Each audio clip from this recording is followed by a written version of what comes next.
Hi, Coach Kacie here. I am the owner of Complete Confidence, and I am a career confidence and leadership coach.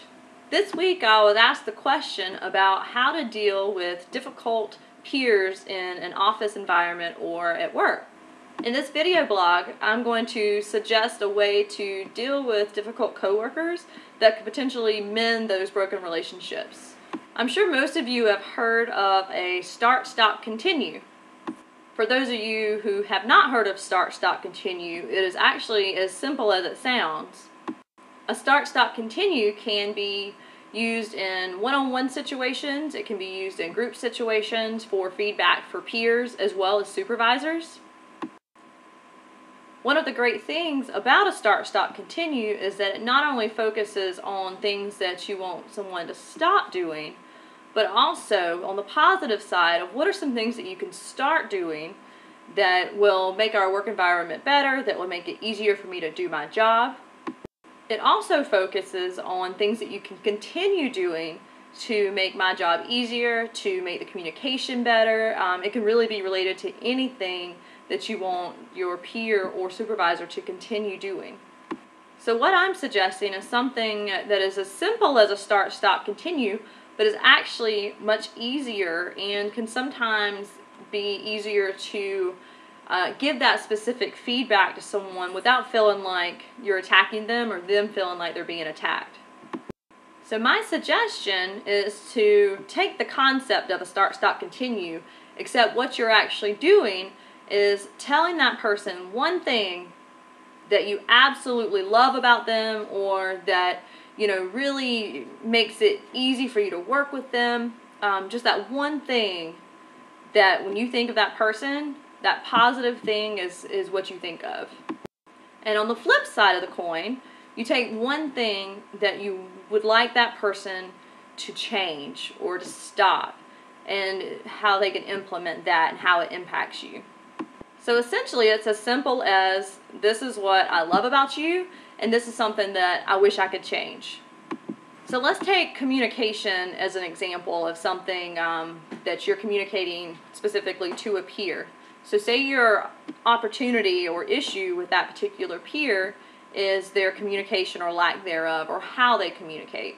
So the thing that you could possibly use for what you enjoy about that person or that you really like about them is that I love that whenever I have face-to-face communication with you, that you're always positive and upbeat. If there was one thing that I would change, is that I feel like whenever I'm talking to you, whether it's giving you feedback on a project we're working on, asking for feedback, whatever the situation might be, maybe I'm just venting, I feel like you don't always let me speak, that you sometimes interrupt me. So I would like it if you would listen to what I have to say and then possibly provide feedback at that point, or just at least acknowledge that you heard what I said. So the whole point of this exercise is to not just build someone up, but to also give them feedback that potentially can help your overall working relationship. And most likely the thing that I've found in real life situations is that if you're in a group setting and you're each giving the other person in that group the same feedback, is you're going to start finding similarities between what you give someone as well as what someone else gives to that same person.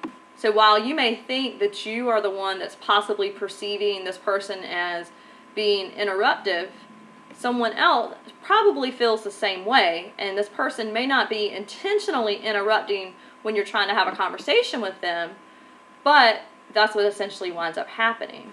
It's also important that this is done in a safe environment. So you don't want to just walk up to somebody and say, hey, this is something that I love about you and this is something that I want to change. It's ideal if it's in, again, a safe environment. So maybe it's a meeting, whether it's one-on-one, or maybe if you have group meetings once a week, but it's something that's established as a feedback parameter for the entire group, or it's something that's determined prior to that meeting. Where I've really seen this succeed is if it's in a group setting and you have one particular person who is the leader, and they're the ones who suggest this as a feedback mechanism. So say in the meeting that we have today, I would suggest, as the leader of these peers, that we are going to, at our next meeting next Monday, have a feedback session. And between now and next Monday, I want you to think for each of your peers one thing that you enjoy about them and one thing that you would like them to change or work on. So then whenever everyone comes to that meeting, you're going into that meeting knowing that you're going to get feedback from every single person at that table, and that it's going to be a safe environment. And then again, you also start seeing consistency, if that is a legitimate thing that person is really good at or possibly needs to improve on. And then a final step that I would put on that, once that feedback is given, I think it's important during the process to take notes, to pay attention, to not be defensive.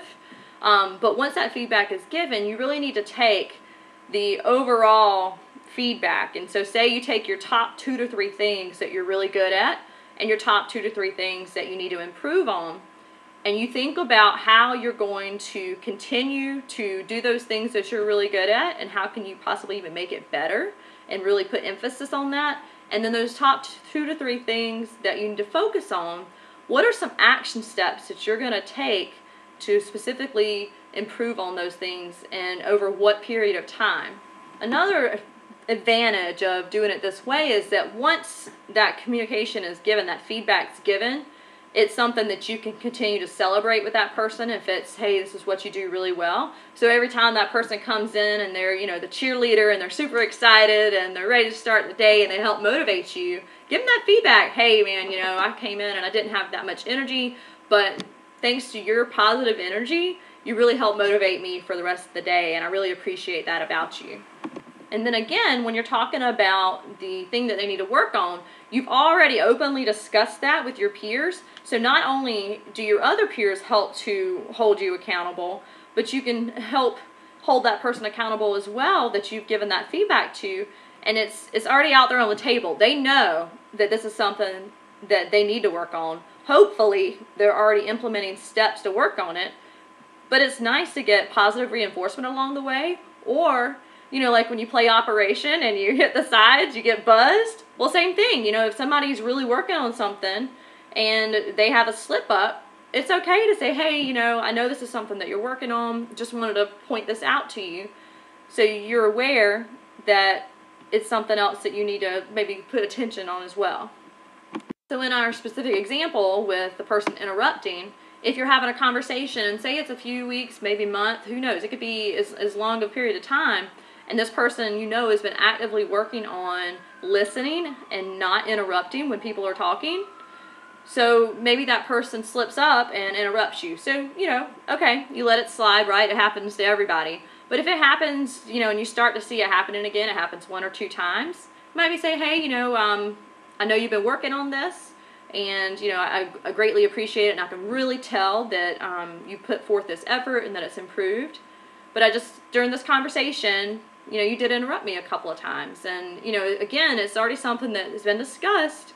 So it's a much safer environment to give that feedback, and people are much more open to receiving it if that they know and they're actively working on something and they know that they need to be more aware, at that particular moment of what they might have done. Because they might not even realize that they interrupted you. And without that gentle nudge, they just may continue to do it and may continue to, all that work that they've put into it at that point, starts to deteriorate. So it just really, this whole exercise creates a safe environment for that feedback.